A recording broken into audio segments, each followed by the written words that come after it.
21st Century Personhood. Self-principle context matters and things change. Or don't be so sure about anything plus the worst we can be. Surety brings ruin. Greek maxim. When the music changes, so does the dance. Nigerian proverb. Our contextual mind. Why would some of us hear the word Yanni and others hear the word Laurel when listening to the same soundtrack? Why would a team looking to hire the best candidate let things like the day of interviewing or the alphabetical position of a candidate's name affect their decision? Our brain is by evolutionary design highly adaptive and malleable, trippy, you might say. Wired to think in context, the brain is constantly making and remaking judgment calls based on past experience, as well as new information coming in. This ability to apply prior knowledge to new circumstances allows us to make better situational decisions. But since our brain is fallible and our experience as well as our access to information have limits, our judgment can sometimes be wrong, landing us in trouble. For a deep dive into faulty judgments made by our brains, see self-mind hacking cognitive biases. Context in terms of feeling, perspective, approach, level of problem solving, knowledge, and time. If context is so influential in our judgment, we have to ask, what is context exactly? Our interpretation of events can actually be affected by a number of things. Our present feelings, perspectives, the approaches we choose to achieve goals, the level at which we choose to solve a problem, our knowledge in a particular subject matter, and ultimately, our core values and purpose. What's more, these contexts are not static, they change all the time. Let's go through these different types of context one by one. Feeling. When you go grocery shopping, have you ever bought junk food because you are hungry? When you are tired or sick, has your willpower to exercise plummeted while your desire for comfort food and mindless entertainment surged? Have you noticed yourself seeking more supernatural guidance such as fortune-telling during down days? These are examples of how our momentary feelings may affect our decision-making. Actively managing our moods prevents us from being misled by our fickle emotions.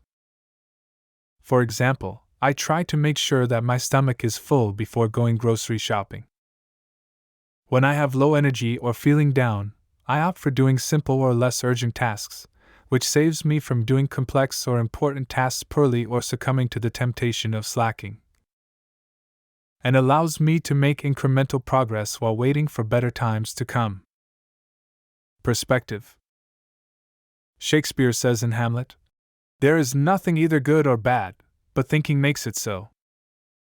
Indeed, people with different perspectives evaluate the same situation from different angles based on different concerns. Take a generalization, for example. A liberal person might value freedom more than stability, while a conservative person might value security over individual rights. Their contrasting value judgments may lead them to prioritize different issues in a society. Social enterprise consultant Isaac Jeffries reminds us that the opposite of a good idea can also be a good idea. When you understand the principles behind conflicting ideas, you can pick and choose different elements and have them work in harmony. For example, you don't have to agree with everything that your preferred political party believes. For more about perspectives, see Life Methods, Life Stories, and Groups, Group Conflicts. Approach. Even when people have the exact same priority for a problem, the method we deem useful to solve this problem may differ. For instance, one might choose a more diplomatic approach by working with others, while another might want to use brute force to get others to comply. We will discuss this tension in Approaches in Groups Method, Game Theory, and possible solutions in Groups Method, Collaboration. Level of problem solving. Our perspectives and approaches are also informed by how quickly and how deeply we want to solve a problem.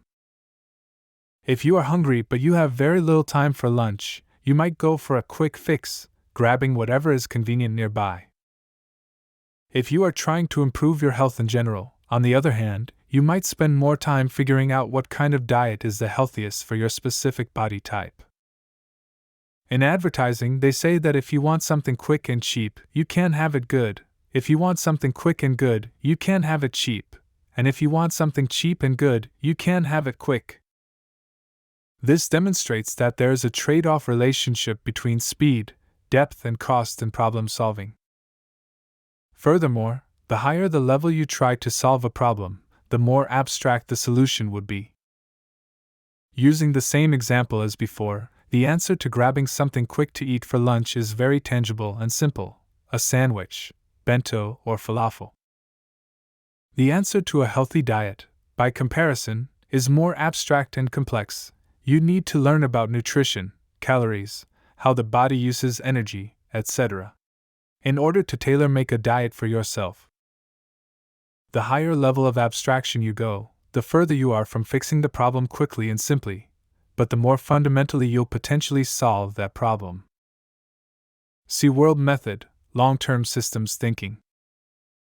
To be an effective problem solver, we need to get used to integrative complexity, traversing different level of problem solving with others who are solving the same problems at different levels, through various angles and approaches. For more, see Life Method, Achieving Goals, and Groups Method, Collaboration. To tackle challenges in the 21st century, we need high-level problem solving that eventually will lead to paradigm shifts. See more in World, Rise to Challenges. Knowledge System. There is no doubt that experience and knowledge elevate our game in decision-making and problem-solving. To illustrate this point, I'd like to share this snarky comment Nikola Tesla said of his one-time boss and long-time rival Thomas Edison. If Thomas Edison had a needle to find in a haystack, he would not stop to reason where it was most likely to be, but would proceed at once with the feverish diligence of a bee, to examine straw after straw until he found the object of his search. Just a little theory and calculation would have saved him 90% of his labor. What Tesla meant here was that Edison was very diligent, but lacked effective methodology to find answers to his questions efficiently. This is also the drawback of many self-help clickbaits. 10 ways to XXX. 8 tips to YYY. 12 rules to ZZZ. They might be good advice individually, but devoid of the context regarding how these tidbits fit into the whole system of efficiency, health, lifestyle, etc., they are really not that useful in solving specific problems in specific contexts. That's why when we are taught a subject in school, we are instructed in the subject matter's background, principles, facts, taxonomy, as well as solutions in particular situations. In order to provide a knowledge system for problem solving in our time, 21st Century Personhood also attempts to provide a structure around critical 21st century ideas by grouping them into self, life, groups, and world, and highlighting the ideas' interconnections. Time. As if feelings, perspectives, approaches, level of problem solving, and knowledge are not enough to complicate matters, all of these also evolve with time. In a TEDx talk, professional speaker Paul Rolkins shared this story. In 1942, Albert Einstein was teaching at Oxford University, and one day, he just gave an exam of physics to his senior class of physics students. He was walking on the campus with his assistant, and all of a sudden, the assistant looked at Albert Einstein and said, "Dr. Einstein, this exam which you just gave to the senior class of physics students, isn't that exactly the same exam you gave to exactly the same class 1 year ago?" Yeah, said Albert Einstein, it's exactly the same. But Dr. Einstein, how could you possibly do that? The assistant said. Well, said Einstein, the answers have changed. The answers have changed. Rolkins comments. What is true for 1942 is even more true for today. We live in a world where the questions might be the same, but the answers have changed. In other words, what has got you here will no longer get you there. And if you want to have results that you've never had before, well, you need to start doing things you've never done before. During the writing of this project, I have made updates to Maslow's hierarchy of needs, Dunbar's number, the pandemic's impact, and many more, but I am sure other things will change in time. The key thus is to keep learning, a topic we will cover in the next segment. Self-method, iterative learning. Contexts and changes used against you, despite your better self. The tragic version of Einstein's "the answers have changed" is the boiling frog fable. To kill a frog with the frog's cooperation, all one has to do is to put it in lukewarm water and slowly increase the temperature. The frog would find the water agreeable to begin with, and not detect danger despite being slowly cooked to death. While the boiling frog story teaches us that being unaware of our environment can get us killed, in extreme cases, changing contexts can manipulate us into hurting others. The Stanford prison experiment might be the most famous example to illustrate this point, but its methodology has been called into question. Let's instead examine a similar Milgram experiment. Conducted by Yale University psychologist Stanley Milgram. The experiment measured the willingness of study participants to obey an authority figure who instructed them to perform acts conflicting with their personal conscience. Participants were led to believe that they were assisting an unrelated experiment, in which they had to administer electric shocks to a learner. These fake electric shocks gradually increased to levels that would have been fatal had they been real. The experiment found, unexpectedly, that a very high proportion of subjects would fully obey the instructions, albeit reluctantly. The experimenter gradually changes the context bit by bit, from helping someone learn with a little jolt to nearly killing a learner at the experimenter's bidding. However, the subjects have already bought into the role and many fail to pull out, although they are effectively committing a crime. While the Milgram experiment was designed to show obedience to authority, more in groups group conflicts moral foundations, and groups group conflicts bullying. It also demonstrates how, given the right context, people can go against their own principles and do things that they would normally consider unconscionable. A few notable social contexts made this experiment a success.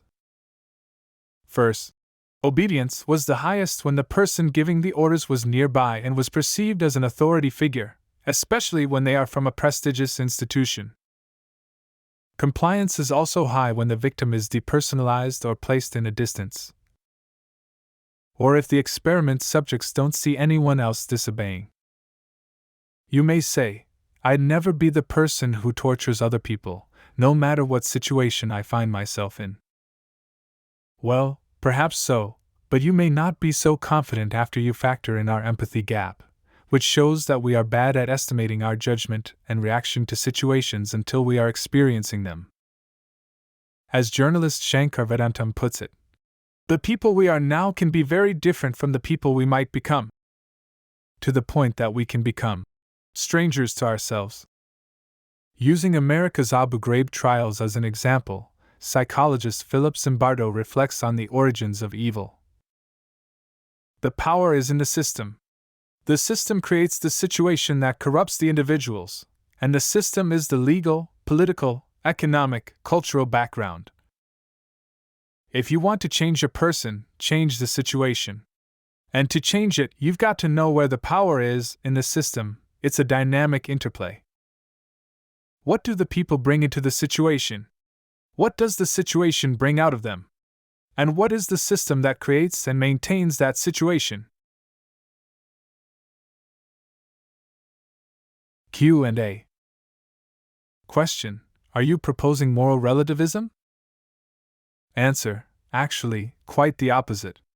No matter how context matters and things change, we should be careful not to betray our own values and purpose. That was how the Milgram experiment went wrong. The subjects followed changing contexts and ignored their own morals. See more in Life Motivations, Values and Purpose. Question: How may we apply context matters and things change to the divisive, democracy destroying politics of our time? Answer: one of the biggest problems of our time is that as individuals we assume that when we are right, in some contexts, others with different views must be wrong. Progressives think conservatives are bigots, and conservatives regard progressives immoral. Those who feel safe assume the hawkish are warmongers, and those who don't feel safe consider those who do are meek pacifists. The fact is, no one has the whole truth.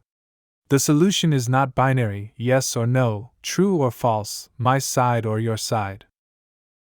Therefore, we should not only strive to be factual but also be whole using systems thinking. We will discuss how in groups method, collaboration group deliberation. World 21st Century challenges identity-based infighting. And World D3, deliberative direct democracy. Call to action. To avoid creating tragedy after the answer has changed or being manipulated by bullies in changing contexts. It is crucial to first be aware of the context we are operating in, including feelings, perspectives, approaches, levels of problem solving, and time. Then question and test our judgment before we act. We also need to have solid, foundational knowledge about ourselves. See Self-Human Basic, Body Hacking, and Mind Hacking. Our biases, see Self-Mind Hacking Cognitive Biases. Common life strategies, life, how we behave in groups, and what to do when we face challenges or encounter conflicts, world. Because in the wrong conditions, we are all capable of becoming evil. As Jay-Z and Beyoncé rap in 03 Bonnie and Clyde. She do anything necessary for him, and I do anything necessary for her, so don't let the necessary occur. Yep. If you enjoyed this video, please give us a like and subscribe to our channel. See you in the 21st century.